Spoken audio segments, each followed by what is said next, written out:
اور بریلویوں کے علماء جس طرف انہیں گھسیٹ رہے تھے اس کے حوالے سے میں نے اپنا موقف رکھ دیا تھا کہ ان سارے معاملات میں انہوں نے ہمیں بھی چیلنج دیے تھے اور ہم نے ان چیلنجز کو قبول کر کے ان کے کہنے کے اوپر ویڈیوز بنائی کہ ان کا جواب دیں. میں نے آج تک کسی کو خود سے چیلنج کبھی نہیں دیا. جب کوئی دیتا ہے بڑا بندہ تو اس کے رسپانس میں ویڈیو ریکارڈ کرواتا ہوں. تو اس کا جواب آج تک نہیں آیا. اس دفعہ پھر میں نے اس کو ریپیٹ کیا, لیکن ظاہر ہے کہ ان باتوں کا جواب ان کے پاس نہیں ہے. اب اس ٹور کے دوران ان سے چند ایک چیزیں مس ہینڈل ہوئی. ظاہر ہے ڈاکٹر ذاکر نائک ایک انسان ہے, انسان غلطی کرتا ہے, اس میں تو کوئی شک نہیں ہے. صحابہ اکرام علیہم رضوان سے غلطیاں ہوئی ہیں, قرآن میں رپورٹ ہوئی ہیں, اللہ تعالیٰ نے معاف بھی فرما دیا. اس کے باوجود ہماری عبرت کے لیے وہ چیزیں قرآن و سنت میں آئی نہیں ہیں. تو ڈاکٹر ذاکر نائک ہوں یا کوئی اور بڑا عالم دین ہو, بہرحال وہ نہ تو پیغمبر ہے اور نہ ہی اہل البیت میں سے ہے اور نہ ہی وہ صحابہ اکرام میں ہے, تو یقیناً غلطیوں کی گنجائش موجود ہے. اس حوالے سے دو ایکسٹریمز بن جاتی ہیں. ایک طرف وہ لوگ ہیں جو ان کی غلطیوں کی وجہ سے انہیں زیرو سے ملٹیپلائی کر دیتے ہیں اور فتویٰ بازی کا سلسلہ شروع کر دیتے ہیں. یہ نہیں دیکھتے کہ انہوں نے اسلام کے لیے کیا کچھ کیا. ہاں, اگر ان کی غلطی اس بڑے لیول کی ہو کہ جس میں کفر پایا جاتا ہو, یعنی کہ چشتی رسول اللہ, تھانوی رسول اللہ, تو پھر بے شک آپ زیرو سے ملٹیپلائی کریں. لیکن اگر چند مسائل میں کوئی اختلاف ہو جاتا ہے تو اس اختلاف کو اختلاف رکھا جائے. اس کی بنیاد کے اوپر یہ کہنا کہ انہیں پاکستان سے واپس بھیج دیا جائے, ان کے آنے سے دین کو نقصان ہوا ہے, یہ ایک بڑی ایکسٹریم والی اپروچ ہے. غلطی تو انسان کرتا ہے, اس میں کوئی شک نہیں ہے.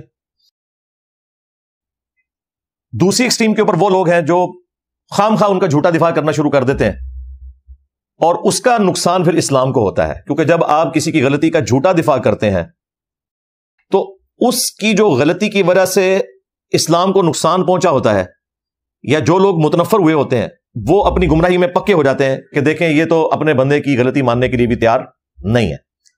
اسی لیے میری کوشش ہوتی ہے کہ ہمیشہ میں اس سے پہلے کہ اسلام بدنام ہو, ہم مولویوں کو بلی چڑھا دیتے ہیں, یا کوئی بڑے سے بڑا اسپیکر ہو, ہم کہتے ہیں کہ بھائی بہت اس کی خدمات ہیں دین کے حوالے سے, لیکن یہاں پہ اس نے غلطی کی ہے. اپنے حوالے سے بھی میں نے اپنی کئی ویڈیوز میں درجنوں دفعہ نہیں سینکڑوں دفعہ یہ ڈکلیئر کیا ہے کہ ہم آپ کو آیت کا ریفرنس دیں گے, حدیث کا ریفرنس دیں گے, آپ کاؤنٹر ویریفائی کریں. اگر میرے بیان کرنے میں کوئی الفاظ کم زیادہ ہو گئے آپ ان کو چھوڑ دیں, آپ ریفرنس کو فالو کریں. بالمفہوم کوشش ہوتی ہے کہ بات کو صحیح طریقے سے پہنچایا جائے. اس کے باوجود اگر کسی کو اختلاف ہے تو ٹھیک ہے, ہمیں بیچ میں سے نکالیں آپ. ہم آپ کو آیت کوٹ کر رہے ہیں, حدیث کوٹ کر رہے ہیں, آپ اس کے اوپر چلیں. لیکن یہ لوگ کیا کرتے ہیں کہ چونکہ اپنی غلطیوں کا دفاع کرنے کے لیے ان کے پاس کوئی چیز موجود نہیں ہوتی, تو پھر توہین مذہب کے الزامات لگانا شروع کر دیتے ہیں, بزرگوں کی گستاخی کا الزام لگانا شروع کر دیتے ہیں. ہمارا فخر ہے کہ ہم ان بزرگوں کے گستاخ ہیں جنہوں نے اپنے ناموں کے کلمے پڑھوائے, جنہوں نے مکے اور مدینے کی آوازیں لگا کر سواریاں سوار کی, لیکن پھینکی جا کے بغداد شریف میں, اجمیر شریف میں, دیوبند شریف میں, بریلی شریف میں. تو دیکھیں اللہ تعالیٰ نے ان سے کیسا بدلہ لیا ہے. جو عزت انہوں نے 1200 سال میں کمائی تھی, یا کہہ لیں 1100 سال میں, پہلے 300 سال آپ نکال دیں, اللہ تعالیٰ نے ان 12 سالوں میں ان کی مٹی پلیت کر دی. الحمدللہ ہمارا ایک نعرہ انہیں لیڈ ہوا ہے, میں نبی سا ہے ہی کوئی نہیں, تیرے بابے تھے شے ہی کوئی نہیں. الحمدللہ اس وقت اردو زبان اور پنجابی زبان کا سب سے مشہور محاورہ یہی ہے. الحمدللہ.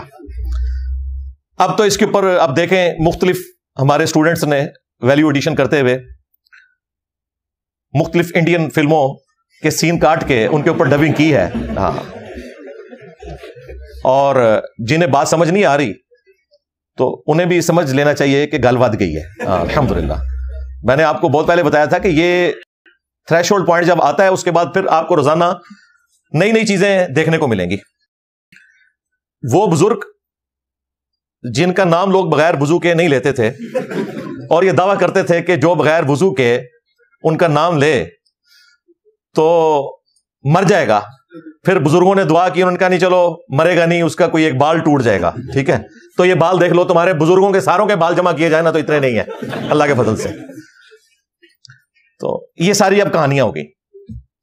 یہ تو ابھی ان کے جو بزرگ بچ گئے ہیں نا، ان کو فوت ہونے دیں تو آنے والی نسلیں آپ دیکھیں، آنے والی نہیں، جو اس وقت بھی نسلیں موجود ہیں، جین زی نے ان کا بیڑا غرق کر دینا ہے انشاءاللہ تعالی. اور اس میں جو ایجڈ لوگ ہیں وہ بھی دعوت حق قبول کر رہے ہیں ماشاءاللہ. جو لوگ سرکاری اداروں سے یا اچھی پوسٹ سے، پرائیویٹ اداروں میں بھی پڑھے لکھے لوگ جو ریٹائر ہوئے ہیں، خصوصاً فورسز کے اندر جو لوگ ہیں، تو وہ ریٹائرمنٹ کے بعد اب سوشل میڈیا پہ اسمارٹ فون لے کے بیٹھے ہوتے ہیں، اور الحمدللہ پہلے دن ہی انہیں تعارف ہو جاتا ہے کہ یہ ایک دعوت حق لانچ ہوئی ہے، پورے اخلاص کے ساتھ ختم نبوت صلی اللہ علیہ وآلہ وسلم کی مبارک دعوت کو لے کر الحمدللہ. اور کئی ایجنٹ لوگ بھی ہیں جنہوں نے دعوت حق قبول کی ہے الحمدللہ، اس میں کوئی شک نہیں ہے.